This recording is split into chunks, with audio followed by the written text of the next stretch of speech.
Good morning everyone, Mr. Business here, and I would like to show you my early game base in Abiotic Factor. Now you may notice that this is not Minecraft, which is actually a surprise to me because this channel was originally supposed to launch as a Minecraft channel. Then my friends introduced me to this lovely little game, and I decided that I wanted to share it with you. Now, this is presuming that you've played for a few minutes and have started to settle down because you needed a crafting bench. And like most people, I built my first bench right here inside of the security office. Really convenient. I feel like they kind of want you to do this. It stays nice and secure, but it's pretty small. So I started hunting pretty quickly for where I was going to set up my next base. So let's go for a little bit of a tour, and I will show you where my current early game base is. Now, while we are on our way, it'd be a great opportunity to say, obviously I'm a new YouTube channel here, but I am looking to build subscribers by making engaging content and helpful content, things like that.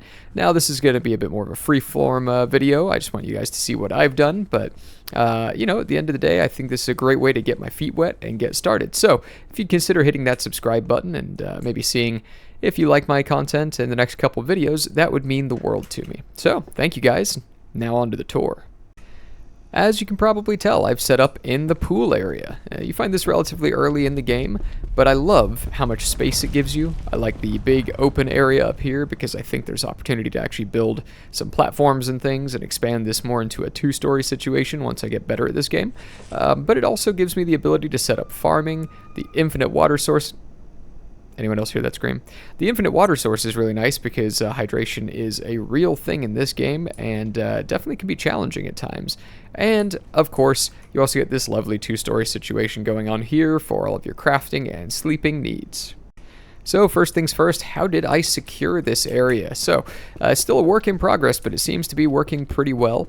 You've got three main entrances to this area, and one of them is through the locker room here. So I just set up a barricade to slow things down right at the top of the stairs because it seems to give the enemies a little bit of trouble jumping over it. Even gives me a little bit of trouble sometimes. And then a couple shock pads and a choppinator. Not perfect, but it has definitely done a good job of slowing things down as far as them coming in from this way. So that's worked nicely. Then you've got kind of what I consider the main entrance over here, which is a pair of choppinators and a series of shock pads. You can tell I like this methodology. It does a good job of giving you time to come down and react if you do hear someone getting chopped up over here and fight back. I do have this one on a lever here, so I can turn that off if I'm coming and going quite a lot during the day, but usually I just leave them on and crouch underneath them. And last, if we hop all the way over to here, we've got this entrance over here as well. And same exact concept here. I've been getting more attacks from this direction lately, which is interesting. Really, I had very few to begin with, and then I started to get some robots coming through the locker room, and then now I've been getting ones from that end. So it's definitely smart to set up defenses at all 3 points, but once you've got it, it's pretty good. It's easy to defend.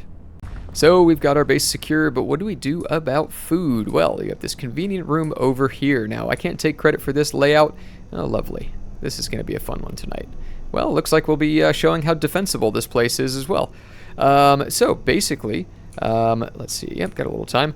The food situation is pretty straightforward. You get nice amounts of space in this room to set up multiple of these temporary stoves, which work real well. I have 4 different ones set up specifically for boiling, and then 2 for cooking. Refrigerator, because it cuts down on the radiation of all of the lovely raw stuff here. Look at my handsome character there. Look how good Mr. Business looks. And of course, I have a prep station here as well, which I have no idea how to use, but eventually I hope to learn. And then this is for keeping just odds and ends. So this space works real nice because when you're not using it, you can close the door, and it really cuts out the radiation almost entirely. And you'll notice I have added some additional lights as well, pretty much all around here, so it stays pretty nicely lit even at nighttime. So this has worked pretty good, and again, I think food is important for me perhaps more than others because I took the negative trait that I get hungry faster than usual. So over here, I obviously have some plants. I went with super tomatoes because they give you both hunger and hydration, so that works real nice. And I've got about 5, which has balanced things nicely. I usually have just enough to where I'm mostly eating these with just the occasional top-up of stuff that I take from the kitchen over there. But, of course, you need to water these things. So, got ourselves a few water coolers here, and you can already imagine the routine of scooping up pool water, running over here, boiling it up on there, and then grabbing those boiled ones and dumping them in these coolers. But you can see how much reserve we have, which is lovely. We never run dry, and I've not yet had a plant die on me, so it works real nice. So we are secure and we have food, but how do we craft stuff and how do we stay organized? Well, that is what the upstairs is for. So up in here with these beautiful glossy wood floors, by the way, man, I should be a realtor. Look at this spacious living area and all of these windows for natural daylight. Yeah, I'll work on that. But up here is kind of our sleeping and crafting area. And I say our because I do play with my buddies sometimes. That would be Nick's room. And, ooh, we have a guest. I'm pretty sure I just heard a shock pad. Oh. I guess he's already dead. Well, that was boring. I was hoping to actually get to use this shotgun. Oh, well. So, what were we doing again? Oh, right. Yeah, showing you the sleeping and crafting area. Now, this zone worked out real nice because it lets us have plenty of space to stack up our crates and keeps it close to, you know, where you need to rest and everything. So, yep, Nick's room. And, of course, yeah. So regarding storage, I have some small crates and I got some medium crates, and then of course I have a hazard crate. That's where I keep those power cells that are a little bit on the extra spicy side. And then I've got some of the original ones. I used to just have a stack of small crates over here that I have now kind of spread out a little bit. So yeah, the large crates, or sorry, medium crates, I should say, they're good for just organizing, you know, general stuff. You can see the size of my stacks here. I did modify it so that I can have larger stacks because some of the base game rules are quite aggressive and challenging, and that's great when you have a ton of time to play. I don't. I actually work quite a lot, and so when I do play, there's just certain things where I need to minimize and be more efficient with my time so I can really enjoy the game. So yeah, like I said, these ones tend to be for the larger stuff. Then this would be more for like the apparel and tools and things like that. And then of course we got our fully modified-ish workbench here, at least all of the upgrades that I'm able to do at this time. I've yet to reach crafting level 5.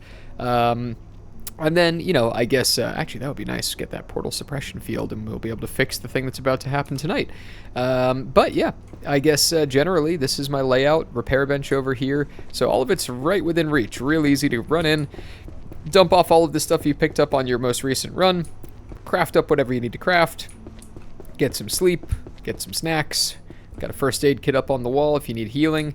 And I did used to have 3 arcade cabinets, but unfortunately one of those sentry robots came in and smashed 2 of them before I could get down to them, which is when I upgraded this over here. So yeah, generally, this is a really good area, and it's probably about where I spent the most time in my base.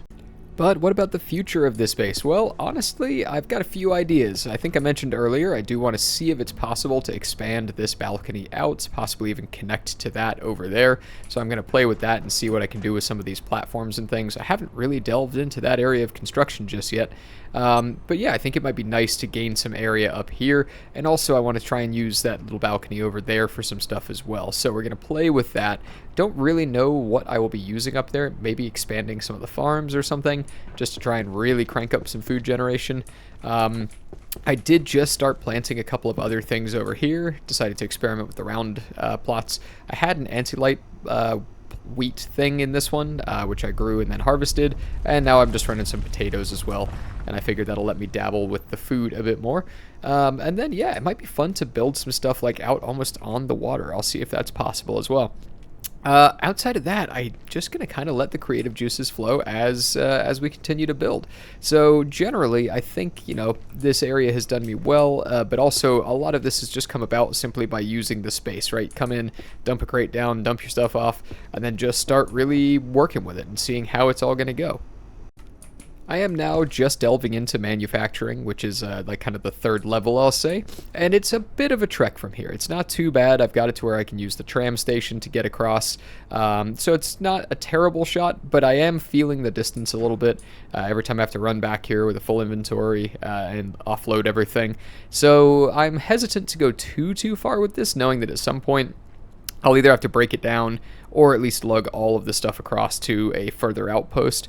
But, you know, I also don't want to skimp on this because, you know, with security, I made sure that was really, really temporary. But I feel like I would like to try and actually see what we can do with this base and kind of commit a little bit of time to making this really nice. Now, of course... Oh, okay. Well, it looks like we're going to be shutting down here in a moment. But that being said, considering you know, all of the things I've showed you with the pool area, what are your thoughts? Do you think that the pool area is the best early game base location? I really like it, and I've enjoyed it. I poked around quite a few places before I started building here, and it just had all of the features that I was looking for. But tell me in the comments, do you think the pool is OP? Do you think it's just right? Or do you think there's better locations for early game bases than the pool? I'd really be interested to hear your feedback on that. And honestly, it would be hilarious if I found out that I was terribly mistaken by setting up here and I could have done so much better somewhere else. So leave me a comment. Now, that being said, I would love to remind you guys, please hit that subscribe button. I am brand new and I am looking for my first subscribers, and I appreciate any engagement you guys can give me. Hitting that like button tells people that you enjoyed watching this, learning a little bit about the pool area out here in Abiotic Factor and how I've set up. I think that's kind of the fun thing about this game. Everyone does it a little bit differently, and I'm curious to hear what you did different as well. So, well, I appreciate you guys watching, and I think we're going to have to wrap it up here.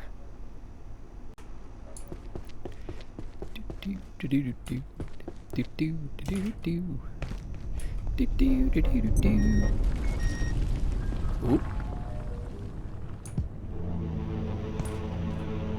Well,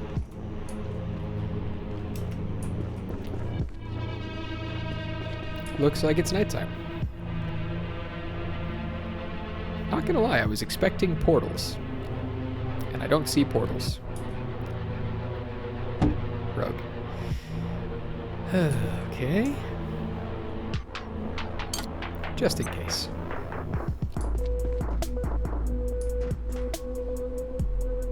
Unknown facility access detected. Caution advised. Oh, lovely. I haven't done this before. I was expecting little pest guys, and I had my vacuum cleaner ready for that.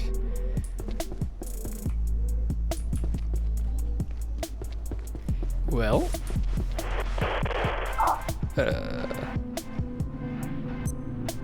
something tells me that I'm not gonna have a fun time with this. There's probably gonna be armed people.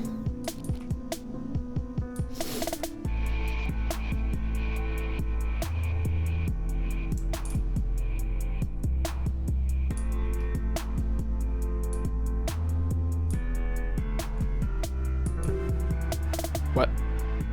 Yep. All vacant Wait. preparations will be reset in Okay, so there's a security bot down there, it looks like. reset complete. Oh, wait, no, okay, there's someone down there. And they're shooting. Alright, let's do some killing.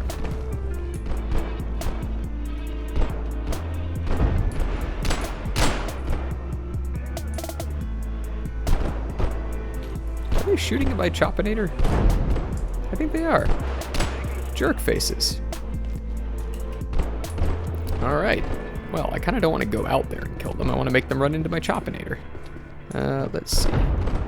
Hammer. Alright, let's go do some shooting. Do, do, do, do, do, do, do. That's what we were hoping for.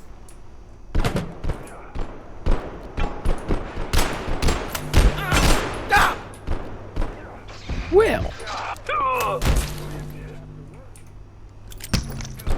Gross.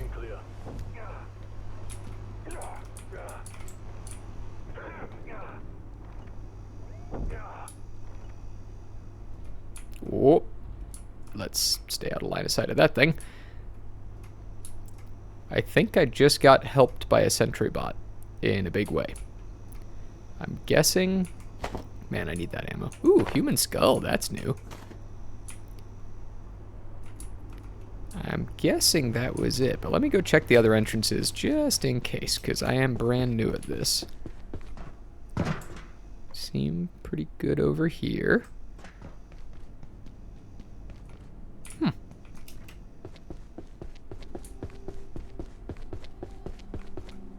Well, that was easy. Doesn't even look like anyone came over here.